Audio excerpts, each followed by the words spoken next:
Bharat 180 news కి స్వాగతం. కాకినాడ జిల్లా పెలపూడి మండలం గొల్లల మామిడాడ శివారు సూర్యనారాయణపురంలో గల శ్రీదేవి భూదేవి సమేత శ్రీ వెంకటేశ్వర స్వామి ఆలయంలో గుర్తు తెలియని వ్యక్తి చోరీకి పాల్పడ్డాడు. Kakinada rural CI Adireddy Sanyasirao, SI Shobhan Kumar, Kakinada clues team ఆధ్వర్యంలో దొంగతనం జరిగిన స్థలాన్ని పరిశీలించి వేలిముద్రలు సేకరించారు. స్వామి గర్భాలయంలో ఉన్న స్వామి అమ్మవార్ల వెండి ఆభరణాలను, వెండి కవచాలను, మంగళసూత్రాలను, హుండీని ఎత్తుకెళ్లిపోయాడని, వీటి విలువ సుమారు 30 లక్షల రూపాయలు ఉంటుందని సీసీ ఫుటేజ్ ఆధారంగా దర్యాప్తు చేస్తున్నట్లు పోలీసులు తెలిపారు.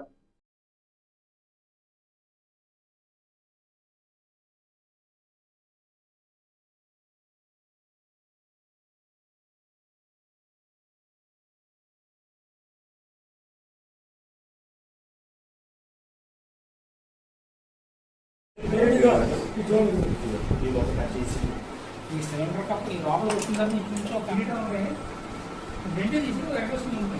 అది పెద్ద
Gracias.